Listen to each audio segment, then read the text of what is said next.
वेद और शास्त्रों का ज्ञाता रावण महापंडित था। आश्विन माह की दशमी के दिन प्रभु श्री राम ने उसका वध कर दिया था। रावण नाम का दुनिया में कोई दूसरा आदमी कभी नहीं हुआ। कोई भी अपने बच्चे का नाम रावण नहीं रखता है। आओ जानते हैं रावण के बारे में ऐसे अनसुने रहस्य जो आप शायद ही जानते होंगे। 1. रावण ने की थी इन ग्रंथों की रचना। रावण ने ही शिव तांडव स्तोत्र, रावण संहिता, 10 शतकात्मक अर्क प्रकाश, 10 पटलात्मक उद्दीश तंत्र, कुमार तंत्र, नारी परीक्षा नामक ग्रंथ लिखे थे। यह भी कहते हैं कि रावण ने ही अरुण संहिता, अंक प्रकाश, इंद्रजाल, प्राकृत कामधेनु, प्राकृत लंकेश्वर और रावणियम आदि पुस्तकों की रचना भी की थी। 2. खोजी बुद्धि का था रावण। रावण हर समय खोज और आविष्कार को ही महत्व देता था। वह नए नए अस्त्र, शस्त्र और यंत्र बनवाता रहता था। कहते हैं कि वह स्वर्ग तक सीढ़ियां बनवाना चाहता था। वह स्वर्ण में से सुगंध पैदा करने लिए भी प्रयास करता था। रावण की वेधशाला थी जहां तरह तरह के आविष्कार होते थे। खुद रावण ने उसकी वेधशाला में दिव्य रथ का निर्माण किया था। कुंभकर्ण अपनी पत्नी वज्रज्वाला के साथ अपनी प्रयोगशाला में तरह तरह के अस्त्र शस्त्र और यंत्र बनाने में ही लगे रहते थे, जिसके चलते उनको खाने पीने की सुधि नहीं रहती थी। कुंभकर्ण की यंत्र मानव कला को ग्रेट इंडियन पुस्तक में विजार्ड आर्ट का दर्जा दिया गया है। इस कला में रावण की पत्नी धान्यमालिनी भी पारंगत थी। उल्लेखनीय है कि रावण की पहली पत्नी मंदोदरी ने ही शतरंज का आविष्कार किया था। 3. तपस्वी था रावण। रावण तपस्वी था। यह अपनी इच्छाओं की पूर्ति के लिए तप करता रहता था। उसने तप के बल पर ही ब्रह्मा से वरदान मांगा था और उसने तप के ही बल पर सभी ग्रहों के देवों को बंधक बना लिया था। हनुमान जी ने ही शनिदेव को रावण के बंधन से मुक्त कराया था। 4. कई विषयों का ज्ञाता था रावण। रावण कवि, संगीतज्ञ, वेदज्ञ होने के साथ साथ ही वह आयुर्वेद का जानकार भी था। रावण को रसायनों का भी अच्छा खासा ज्ञान था। माना जाता है कि रसायन शास्त्र के इस ज्ञान के बल पर उसने कई अचूक शक्तियां हासिल की थी और उसने इन शक्तियों के बल पर अनेक चमत्कारिक कार्य संपन्न कराए। हर व्यक्ति को जड़ी बूटी और आयुर्वेद का ज्ञान रखना चाहिए, क्योंकि जीवन में इसकी उपयोगिता बहुत होती है। 5. रावण और महिलाएं। रावण को महिलाओं में बहुत रस था। रावण की पहली पत्नी का नाम मंदोदरी था, जो कि राक्षस राज मयासुर की पुत्री थी। दूसरी का नाम धन्यमालिनी था और तीसरी का नाम अज्ञात है। ऐसा भी कहा जाता है कि रावण ने तीसरी पत्नी की हत्या कर दी थी। रावण ने अपनी पत्नी की बड़ी बहन माया पर भी वासनायुक्त नजर रखी थी। इसके अलावा रावण ने विष्णु भक्त तपस्विनी वेदवती का शीलभंग करने का प्रयास किया था, जिसके चलते उन्होंने अपनी देह त्याग दी और रावण को शाप दिया कि एक स्त्री के कारण ही तेरी मृत्यु होगी।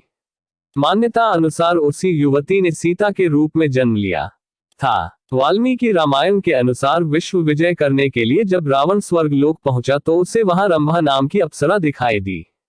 कामातुर होकर उसने रंभा को पकड़ लिया। तब अप्सरा रंभा ने कहा कि आप मुझे इस तरह से स्पर्श न करें, मैं आपके बड़े भाई कुबेर के बेटे नलकुबेर के लिए आरक्षित हूँ, इसलिए मैं आपकी पुत्रवधू के समान हूँ। लेकिन रावण ने उसकी बात नहीं मानी और रंभा से दुराचार किया। यह बात जब नलकुबेर को पता चली तो उसने रावण को शाप दिया कि आज के बाद रावण बिना किसी स्त्री की इच्छा के उसको स्पर्श नहीं कर पाएगा और यदि करेगा तो उसका मस्तक 100 टुकड़ों में बंट जाएगा। 6. रावण का शव। अगस्त 1971 में एक बौद्ध भिक्षु ने दावा किया था कि एक पर्वत शिखर पर बने सुदृढ़ किले में रावण का शव अपनी पूर्व अवस्था में अब भी सुरक्षित रखा हुआ है। मान्यता के अनुसार रेगला के भयानक जंगलों के बीच एक विशालकाय पहाड़ी पर रावण की गुफा है। रेगला के इलाके में रावण की यह गुफा 8000 फुट की ऊंचाई पर स्थित है, जहां 18 फुट लंबे ताबूत में रखा है रावण का शव। इस ताबूत के चारों तरफ लगा है एक खास लेप, जिसके कारण यह ताबूत हजारों सालों से जस का तस रखा हुआ है। 7. रावण फिर से हो जाएगा जीवित। कहते हैं कि रावण की मृत्यु के बाद उसके अंतिम संस्कार की जिम्मेदारी विभीषण को सौंपी गई थी, लेकिन लंका की राजगद्दी संभालने की जल्दी में विभीषण ने रावण के शव को वैसे ही छोड़ दिया था, जिसके बाद रावण के शव को नागकुल के लोग अपने साथ ले गए थे। नागकुल के लोगों को यकीन था कि रावण की मौत क्षणिक है और वो फिर से जीवित हो जाएगा। उन्होंने रावण को फिर से जीवित करने की कई बार कोशिश भी की, लेकिन उन्हें कामयाबी नहीं मिली, जिसके बाद उन्होंने रावण के शव को सुरक्षित रखने के लिए विभिन्न रसायनों का इस्तेमाल किया और उसे मम्मी के रूप में रख दिया। श्रीलंका के कई लोगों के बीच यह मान्यता है कि रावण एक दिन जिंदा होकर पुनः लौट आएगा। 8. रावण का राज्य विस्तार। रावण ने सुंबा और बालीद्वीप को जीतकर अपने शासन का विस्तार करते हुए अंगद्वीप, मलयद्वीप, वराहद्वीप, शंखाद्वीप, कुशद्वीप, यवद्वीप और आंध्राले पर विजय प्राप्त की थी। इसके बाद रावण ने लंका को अपना लक्ष्य बनाया। लंका पर कुबेर का राज्य था। आज के युग अनुसार रावण का राज्य विस्तार इंडोनेशिया, मलेशिया, बर्मा, दक्षिण भारत के कुछ राज्य और श्रीलंका पर रावण का राज था। दरअसल माली, सुमाली और माल्यवान नामक 3 दैत्यों द्वारा त्रिकुट सुबेल पर्वत पर बसाए लंकापुरी को देवों और यक्षों ने जीतकर कुबेर को लंकापति बना दिया था। रावण की माता कैशी सुमाली की पुत्री थी। अपने नाना के उकसाने पर रावण ने अपनी सौतेली माता इलविल्ला के पुत्र कुबेर से युद्ध की ठानी, परंतु पिता ने लंका रावण को दिला दी तथा कुबेर को कैलाश पर्वत के आसपास के त्रिविष्टप तिब्बत क्षेत्र में रहने के लिए कह दिया। इसी तारतम्य में रावण ने कुबेर का पुष्पक विमान भी छीन लिया। 9. रावण ने रचा था नया संप्रदाय।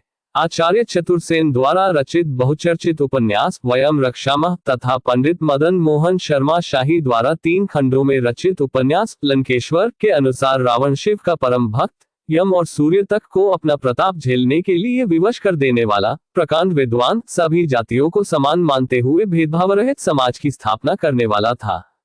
सुरों के खिलाफ असुरों की ओर थे रावण।